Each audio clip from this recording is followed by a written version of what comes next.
آج ہم انشاءاللہ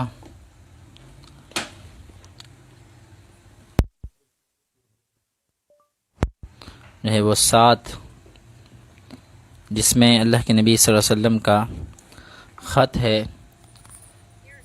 عظیم الروم ہرقل کی طرف،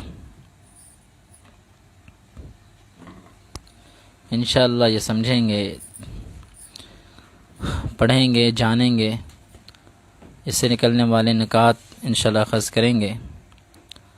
تو یہ پڑھنے سے پہلے، خط پڑھنے سے پہلے کچھ باتوں کو آپ سمجھ لیں تاکہ خط کے پڑھنے میں آسانیاں ہو جائیں۔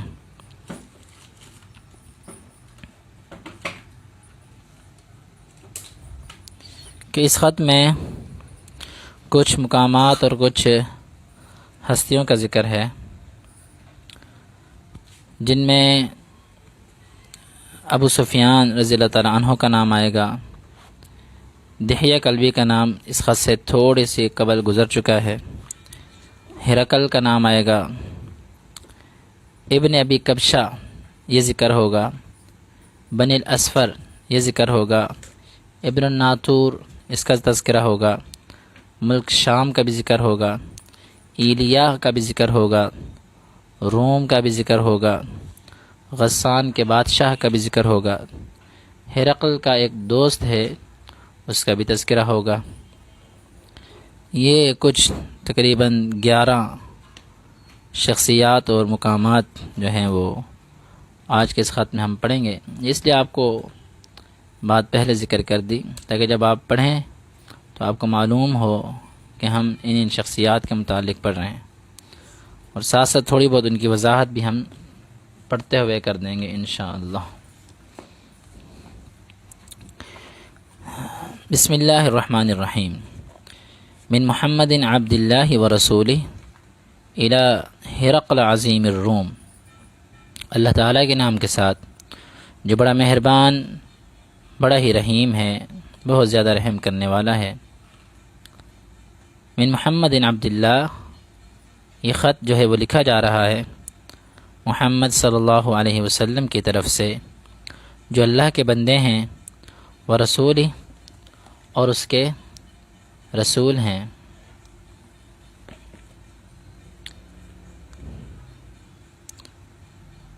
الی ہرقل عظیم الروم، یہ خط لکھا جا رہا ہے کس کی طرف؟ روم کے بادشاہ کی طرف جس کا نام ہرقل ہے، اس کی طرف یہ خط جو ہے بھیجا جا رہا ہے۔ یہاں تک جو ہم نے پڑھا ہے اس میں پہلا نقطہ جو ثابت ہو رہا ہے، وہ آپ نے ساتھ ساتھ لکھنے نکات بھی، وہ یہ ہے کہ خط کی ابتدا جو ہے ہمیں بسم اللہ الرحمن الرحیم سے کرنی چاہیے۔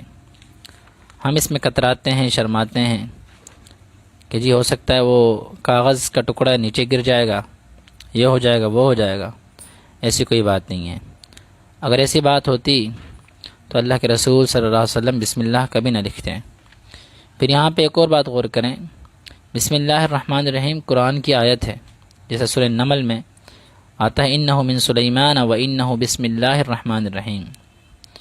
یہ قرآن کی آیت ہے بسم اللہ الرحمن الرحیم، تو اللہ کے نبی صلی اللہ علیہ وسلم نے سمجھو قرآن کی آیت لکھی ہے اور اس کو لکھوا کر آپ نے بھیج دیا ہے۔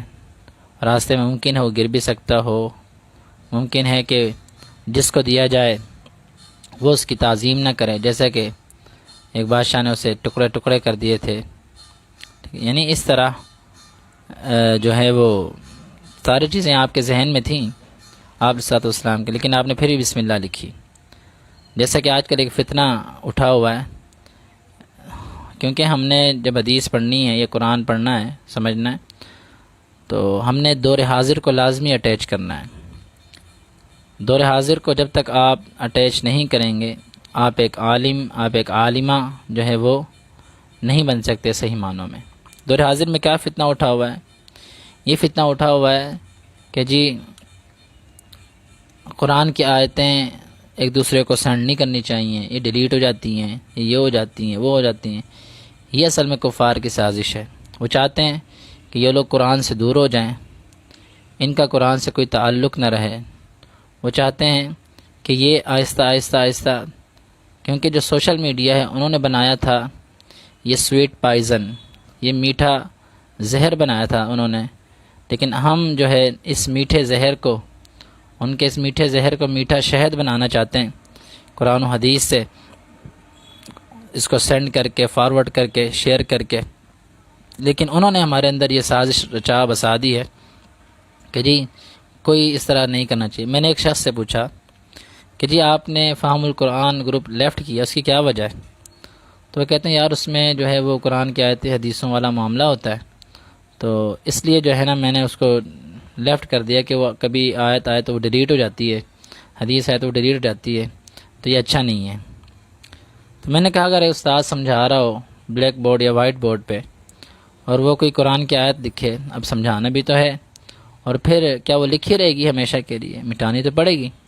تو یہ اصل چیز ہوتی ہے نیت پہ۔ اگر انسان کی نیت ایسی نہیں ہے، اس کی نیت صاف ہے، اس کی نیت قرآن کی تعظیم کی ہے، تو پھر یہ گناہ میں شامل نہیں ہے۔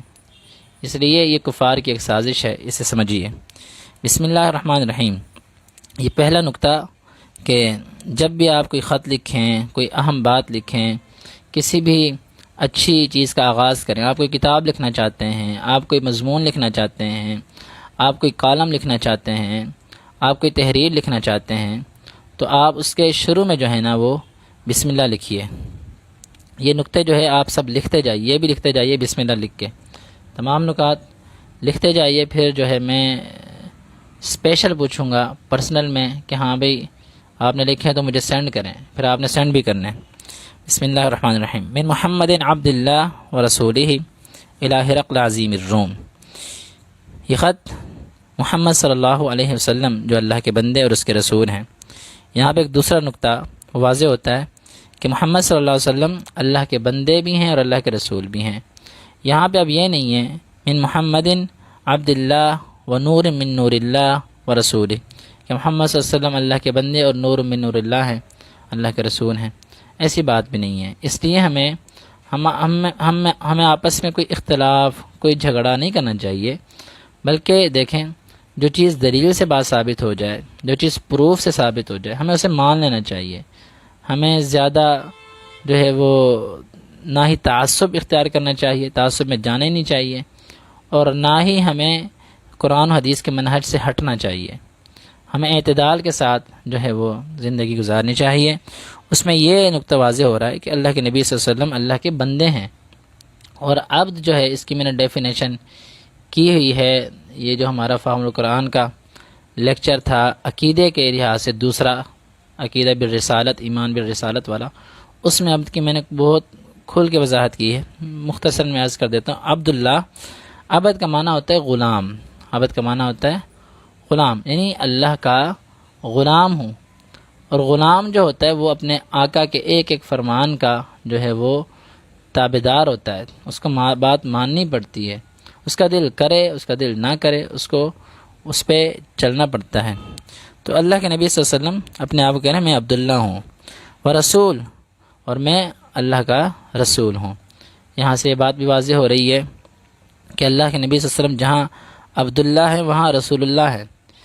جب یہ خط آپ لکھ رہے ہیں تو آپ یہ خط لکھوا رہے ہیں، تو لکھواتے ہوئے آپ نے کہا آپ یہ بھی ساتھ لکھوا رہے ہیں کہ میں عبداللہ ہوں، ساتھ یہ بھی لکھو کہ میں تمہاری طرف رسول بن کے آیا ہوں۔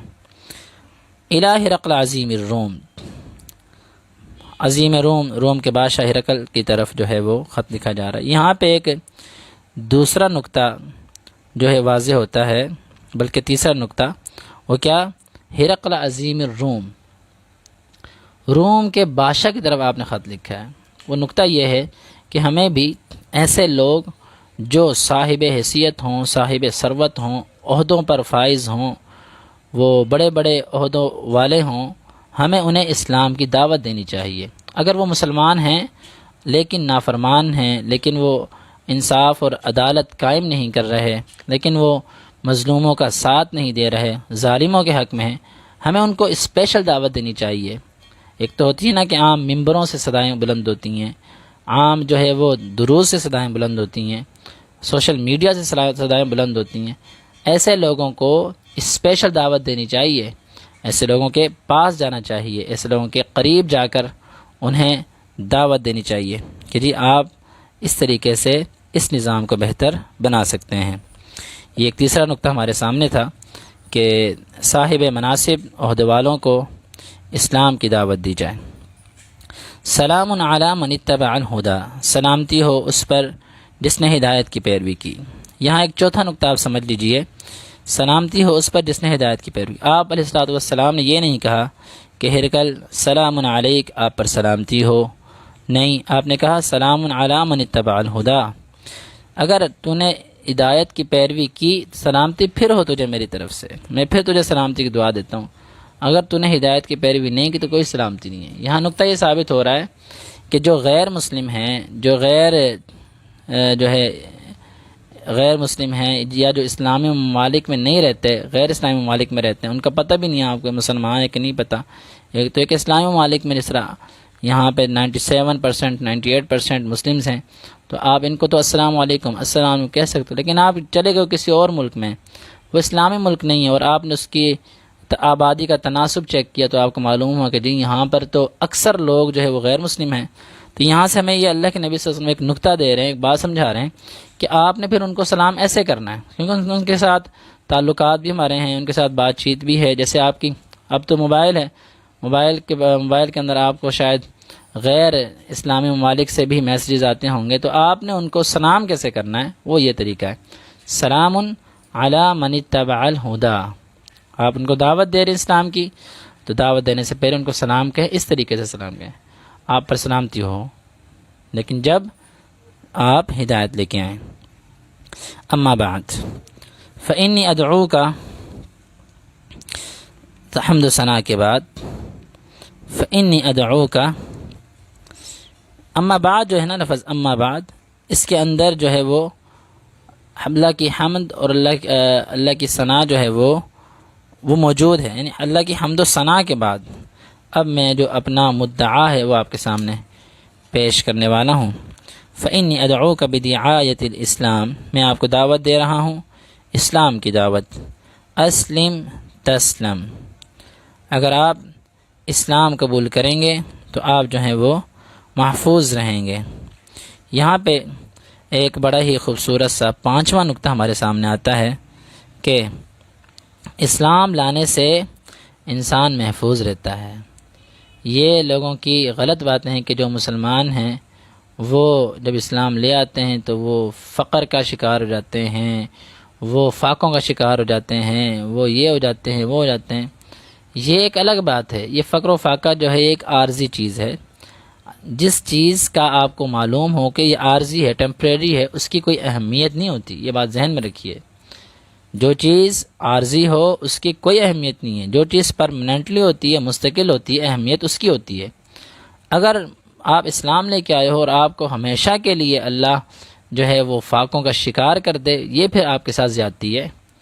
آپ اسلام لے کے آئے ہو اگر 2-4 دن کے لیے، اس زندگی میں اگر آپ پوری زندگی چاہے فاقوں میں گزار رہے ہو، لیکن آخرت تو بہتر ہے نا، تو اس میں جو ہے وہ اللہ کی طرف سے کوئی زیادتی نہیں ہے، انعام ہے، ٹھیک ہے۔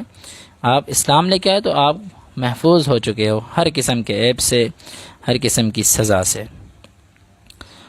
یؤتیک اللہ اجرک مرتین، تو اللہ کے نبی صلی اللہ علیہ وسلم نے اسے دعوت دی کہ آپ اسلام لے آؤ گے نا، ایک تو محفوظ رہو گے، اور دوسرا اللہ تعالیٰ آپ کو اسلام لانے کا ڈبل اجر عطا فرمائیں گے۔ کیوں ڈبل اجر؟ کیونکہ اللہ کے نبی صلی اللہ علیہ وسلم کی حدیث سے آپ نے فرمایا اہل کتاب جو ہیں اگر یہ اسلام لے آئیں ان کو ڈبل اجر ملے گا۔ ایک تو یہ پہلے جو انبیاء تھے ان کی جو ہے وہ تعلیمات پہ چل رہے، تو دوسرا اس ہمارے جو نبی صلی اللہ علیہ وسلم ہیں میری تعلیمات پہ چلیں گے تو ان کو اس طریقے سے ڈبل اجر ملے گا۔ پہلے یہ یہودی یا عیسائی تھے، تو اب جو ہے وہ مسلمان ہو گئے ہیں، اس وجہ سے ان کو دوہرا اجر ہے۔ فَإِن تَوَلَّيْتَ، اگر تو دعوت قبول نہیں کرتا، پھر جاتا ہے، پھر صرف تیرا گناہ نہیں ہوگا، کیونکہ تو ایک سردار ہے، ایک حاکم ہے۔ فَإِنَّ عَلَيْكَ إِثْمَ الْيَرِيسِيِّينَ، یریس جو ہے، یریس اور اریس یہ مختلف قسم کے لفظ ہیں، اس کے جو معانی ہیں مختلف اہل لغات نے کیے ہیں۔ کس نے کہا کہ اس کا معنی ہے کاشتکار، یریس کاشتکار، کہ جو اس کی رعایت تھی وہ کاشتکار تھی۔ کس نے کہا اس کا معنی ہے خدام، خادم، کہ تیرا بھی گناہ اور تیرے جو خدام ہیں ان کا بھی گناہ تیرے ذمہ ہے۔ اس نے کہا نہیں، اس سے مراد پوری کی پوری رعایا ہے، ساری کی ساری رعایا، اور یہ معنی بالکل صحیح ہے، رعایا۔ فإن علیک اثم الیریسیین، تیری ساری رعایا کا گناہ تیرے ذمہ ہوگا۔ یہاں پہ ایک چھٹا نقطہ وہ ہمارے سامنے واضح ہوتا ہے، چھٹا نقطہ، کہ اگر آپ حاکم ہو، آپ اپنے گھر کے سربراہ ہو، اور آپ کی سربراہی میں لوگ یعنی آپ کے ماتحت آپ کی بیوی بچے ہوں، یا آپ کے ملازمین ہوں، خادمین ہوں، کوئی بھی ہوں، آپ کے ماتحت لوگ جتنے بھی ہیں، اگر وہ اسلام کو فالو نہیں کر رہے اور آپ دعوت بھی نہیں دے رہے، اور وہ اسلام کو فالو بھی نہیں کر رہے، تو ان کا گناہ بھی آپ کے ذمے ہے۔ کم از کم آپ کا دعوت دینا فرض لازمی بنتا ہے، وہ پھر مانے یا نہ مانے، دعوت آپ نے لازمی دینی، پھر گناہ نہیں ہے، وگرنہ ان سب کا گناہ آپ کے ذمے ہے۔ وَيَا أَهْلَ الْكِتَابِ تَعَالَوْا، یہ اس کا عطف پڑ رہا ہے پچھلے اس لفظ پہ، فَإِنِّي أَدْعُوكَ، میں تجھے دعوت دیتا ہوں، بدعایت الاسلام، اسلام کی دعوت، وَأَدْعُوكَ، اور میں تجھے دعوت دیتا ہوں اس آیت کی، یہ واو عاطفہ ہے، یہ پیچھے جو ادعوک ہے جو ہے نا، ادعوک، اس کا عطف پڑ رہا ہے یہاں پر، وَيَا أَهْلَ الْكِتَابِ، اے اہل کتاب، تعالوا، آ جاؤ، إِلَىٰ كَلِمَةٍ سَوَاءٍ بَيْنَنَا وَبَيْنَكُمْ، اس کلمے کی طرف جو ہمارے اور تمہارے درمیان یکساں ہیں، اللہ نعبد الا اللہ، کہ ہم اللہ کے علاوہ کسی کی عبادت نہ کریں، ولا نشرک بہ شیئا، اور ہم اللہ کے ساتھ کسی کو بھی شریک نہ ٹھہرائیں، ولا يتخذ بعضنا بعضا اربابا من دون اللہ، اور ہم جو ہے وہ اللہ کے علاوہ کسی کو بھی رب نہ بنائیں، ہم میں سے ایک کسی بھی چیز کو رب نہ بنائیں اللہ کے علاوہ۔ فَإِن تَوَلَّوْا، مسلمانوں اگر یہ لوگ نہیں مانتے، اگر یہ پھر جاتے ہیں، روگردانی کرتے ہیں، فَقُولُوا اشْهَدُوا بِأَنَّا مُسْلِمُونَ، تو تم یہ کہو کہ اشہدو، تم گواہ بن جاؤ، تم اس بات کی گواہی دو، بِأَنَّا مُسْلِمُونَ، کہ ہم کیا ہیں، مسلمان ہیں۔ اب اس آیت نے ہمیں بتایا کہ جب بھی آپ خط لکھیں، کوئی تحریر لکھیں، کوئی کالم لکھیں، تو اس میں اگر اس کالم کے حوالے سے کوئی قرآنی آیت ٹچ ہو جائے تو آپ نے وہ بھی لازمی لکھنی ہے، کوئی حدیث ٹچ ہو جائے آپ نے وہ بھی لازمی لکھنی ہے۔ یہ ایک 7واں نقطہ ہے ہمارے پاس، یہ لکھ لیجئے، تحریر کیجئے، کہ اگر آپ تحریر لکھ رہے ہو، آپ کوئی مضمون لکھ رہے ہو، تو آپ کے سامنے کوئی بھی مدعا ہو، کوئی بھی موضوع ہو، اس موضوع کے حوالے سے کوئی قرآنی آیت ہے تو آپ وہ لکھ لیجئے۔ جیسے چند دن قبل ایک شخص نے ایک جو ہے وہ طالبہ نے ہی ایک مضمون لکھا تھا کسی حوالے سے، تو اس نے مجھے سینڈ کیا کہ اس کی ذرا نظر ثانی کر دیجئے، تو میں نے پھر وہ چیک کیا تو اس میں جو ہے وہ قرآنی آیت نہیں تھی۔ میں نے پھر اسے کہا کہ جب بھی کوئی آپ مضمون لکھیں تو اس میں قرآن کی آیت لازمی لکھیں۔ دیکھو یہ حدیث ہمیں بتا رہی ہے کہ ہمیں جب بھی کوئی مضمون یا خط وغیرہ کچھ بھی لکھیں نا تو اس میں قرآن کی آیت لازمی لکھیں۔ اب دیکھو اس میں ایک تو شروع میں بسم اللہ الرحمن الرحیم آ گئی تھی، وہ بھی قرآن کی آیت تھی، لیکن یہاں اسپیشل قرآن کی آیت آ گئی ہے، یہ جو غیر مسلم جو سازش کرنے والے ہیں ان کے منہ پر تماچا ہے۔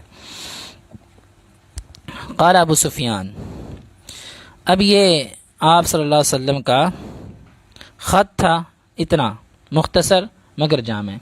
یہ 8واں نقطہ، یہ بھی لکھ لیجئے کہ جب بھی آپ کوئی تحریر لکھیں، کوئی خط لکھیں، کوشش کریں کہ اس کو اختصار کے ساتھ لکھیں، جو سامنے پڑھنے والا جو ہے وہ بالخصوص جو غیر مسلم ہیں، جیسے اللہ کے نبی صلی اللہ علیہ وسلم کے سامنے یہ غیر مسلم تھے، آپ نے غیر مسلموں کو جو ہے وہ اسپیشل دعوت دی ہے، اور جب دعوت دی ہے تو اس کو کتنے اختصار کے ساتھ دی ہے۔ یہ بہت پیارا ایک نقطہ ہے، آپ لکھ لیجئے کہ کوشش آپ کیا کریں کہ ہمیشہ اسلام کی دعوت جو ہے وہ اختصار کے ساتھ پیش کی جائے، وہ سب سے بہتر ہے، تاکہ اگلا بندہ اکتا نہ جائے۔ قال ابو سفیان، اب یہ جو راوی تھے ابو سفیان رضی اللہ تعالی عنہ، جو بعد مسلمان ہو چکے تھے، وہ فرماتے ہیں فلما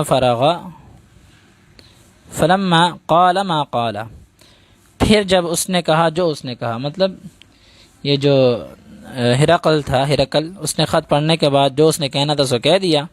وفرغ من قراءۃ الکتاب، اور کتاب کے پڑھنے سے فارغ ہوا. کتاب سے مراد یہاں کون سی کتاب ہے؟ خط.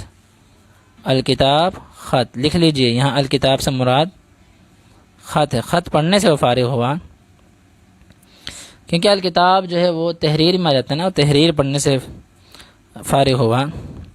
کثر عنده الصخب، تو اس کے پاس بڑا شور و غوغا ہونا شروع ہو گیا.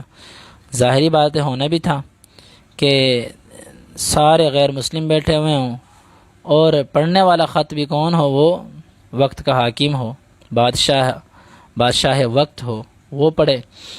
اور جو عمراء وزراء سامنے بیٹھے ہوئے ہوں، انہوں نے دیکھا یار یہ تو مسلمانوں کا خط ہے. اور تھوڑا سا ان کے ذہن میں یہ بات بھی لگی ان کو کہ کہیں یہ ہمارا جو بادشاہ ہے کہیں اسلامی قبول نہ کر لے، لہٰذا پہلے سے شور مچانا شروع کر دو. تو انہوں نے پہلے سے شور مچانا شروع کر دیا. جب شور ہوگا بہت زیادہ ہوا تو وارتفعت الاصوات، آوازیں بلند ہونا شروع ہو گئی. واخرجنا، ہمیں نکال دیا گیا. مطلب ان کے سپاہیوں نے دیکھا یار یہ آپس میں کہیں ان کی لڑائی نہ ہو جائے، جس طرح آج کل بھی ہوتا ہے نا کہ اگر گھر میں 2-4 بندے جو ہے وہ لڑ رہے ہوں، کوئی باہر سے بندہ آ جائے تو اسے کہا یار تھوڑا 5 منٹ صبر کریں ذرا، میں آپ سے ملتا ہوں آ کے. ہاں، یا اگر کال پہ کوئی ایسی بات چل رہی ہو، کال ہو رہی ہو، تو کال پہ کوئی سامنے سے کوئی بندہ آ جائے تو اگرچہ وہ آپ کا قریبی ہی کیوں نہ ہو، تو اسے کہا جائے کہ ایک منٹ رکو ذرا، بعد میں آپ بات کرنا، پہلے لڑائی ہو رہی ذرا یہ ختم ہو جائے. کال پہ کہیں اور ہو لڑائی، مطلب ان کو وہ لڑائی یہ قریبی بھی میرا نہ سن سکے، یعنی اتنا احتیاط ہم کرتے ہیں. تو اس لیے نا انہوں نے وَأُخْرِجْنَا، ابو سفیان رضی اللہ عنہ فرماتے ہیں ہمیں نکال دیا. فَقُلْتُ لِأَصْحَابِي، میں نے اپنے ساتھیوں سے کہا. اصحاب، آپ نے اصحاب نام سنا ہوگا. یہ اصحاب سے مراد اب نبی کریم صلی اللہ علیہ وسلم کے صحابہ نہیں ہیں. اصحاب عربی کا لفظ ہے، اس کا مطلب ہوتا ہے ساتھی، ساتھ والے. جو آئے تھے ان کے ساتھ ابو سفیان کے ساتھ، اس سے وہ مراد ہیں. فقلت لاصحابی، میں نے اپنے ساتھیوں سے کہا، حین اخرجنا، اس وقت جب ہمیں وہاں سے نکال دیا گیا. لقد امیر عمرو بن ابی کبشہ، یار تم نے دیکھا کیا ہوا؟ ابن ابی کبشہ جو ہے یعنی ابو کبشہ کے بیٹے کا معاملہ تو کتنا بڑھ گیا. یہ ابو کبشہ کون تھے؟ ذرا اس حوالے سے بھی تھوڑی روشنی ڈال لیتے ہیں. ان کے بارے میں بڑے اقوال ہیں کہ کوئی کہتے ہیں کہ جی یہ آپ صلی اللہ علیہ وسلم کے ننھیال میں سے، آپ کی والدہ کے خاندان میں سے کسی آباء و اجداد میں سے کسی کا نام تھا ابو کبشہ، یعنی کنیت تھی. کچھ کہتے ہیں کہ نہیں، آپ صلی اللہ علیہ وسلم کے ددیال میں سے کسی دادے پردادے میں سے کسی کا نام تھا. لیکن جو زیادہ مشہور ہے وہ یہ ہے کہ ابو کبشہ آپ صلی اللہ علیہ وسلم کے رضاعی باپ حارث بن عبد العزیٰ کی کنیت ہے. یہ لکھ لیجئے نام، حارث بن عبد العزیٰ. یہ آپ صلی اللہ علیہ وسلم کے رضاعی باپ تھے حارث بن عبد العزیٰ، اس کی کنیت ہے. ان کی بیٹی کا نام تھا کبشہ، تو ان کی کنیت ہوئی ابو کبشہ. تو ابو سفیان رضی اللہ عنہ نے ان کی طرف اشارہ کیا، ابو کبشہ کے بیٹے کا معاملہ تو کتنا بڑھ گیا ہے. انہ یخاف، اتنا بڑھ گیا ہے کہ انہ یخاف ملک بنی الاسفر، کہ بنی اسفر کا جو بادشاہ ہے وہ بھی اس سے ڈرنے لگ گیا. اب بنی اسفر کیا چیز ہے اس کی بھی تھوڑی سی وضاحت سمجھ لیجیے.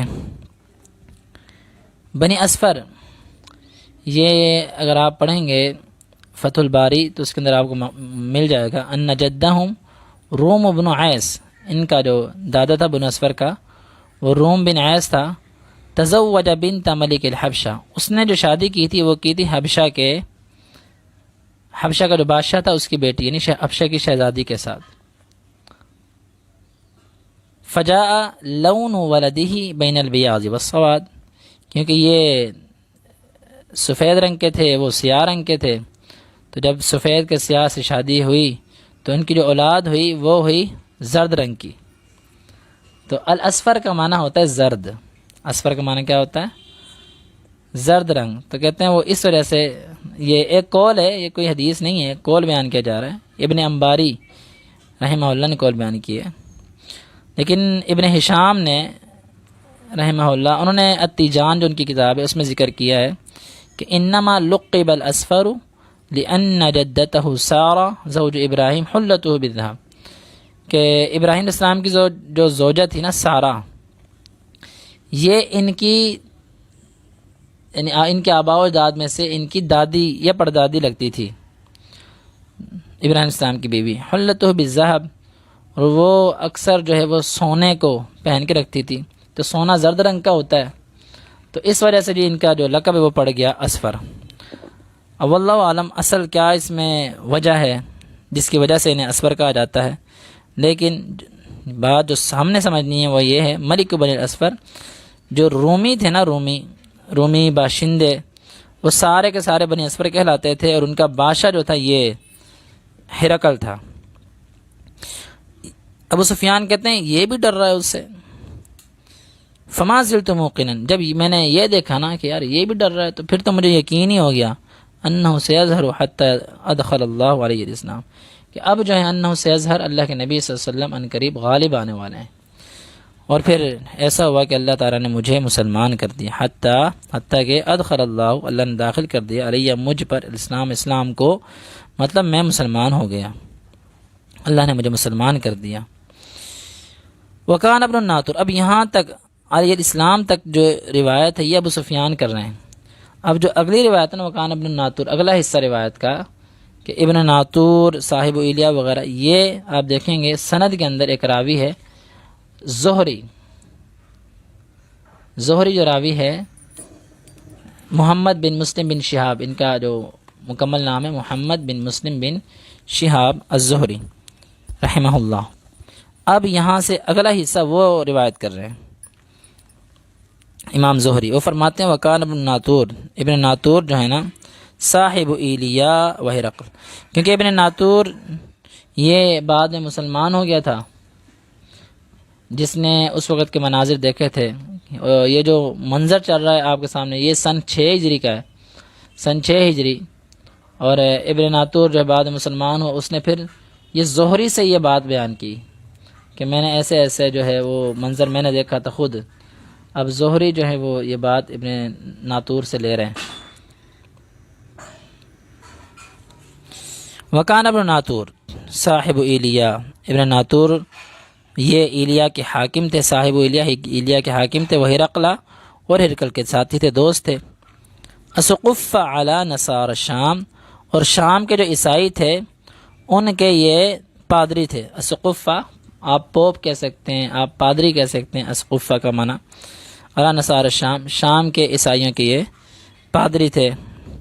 وہ بیان کرتے ہیں یحدثو، وہ بیان کرتے ہیں، امام زہری کہتے ہیں یحدثو، ابن ناطور کا بیان ہے اگلا، وہ کیا کہتے ہیں ان ہرقل جو ہے حین قدیم ایلیا، جب وہ ایلیا آیا، ایلیا آج کل جسے یروشلم کہا جاتا ہے، آپ کے سامنے آپ نے دیکھا ہوگا یروشلم جو اسرائیل کا دارالحکومت ہے نا، اسے اس وقت ایلیا کہا جاتا تھا۔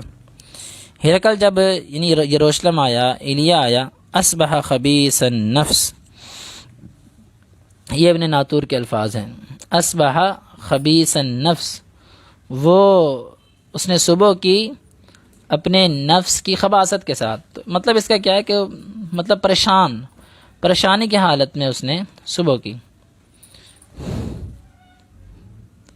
اچھا، جب لوگوں نے اسے دیکھا فقال بعض بطارقته، تو اس کے درباری پہنچ گئے اس کے پاس، درباریوں نے کہا اسے قد استنکرنا ہیئتک، آج ہم آپ کی حالت ذرا بدلی دیکھ رہے ہیں، خیریت تو ہے، آپ پریشان ہیں، کوئی مسئلہ ہے شیئر کیجیے وغیرہ۔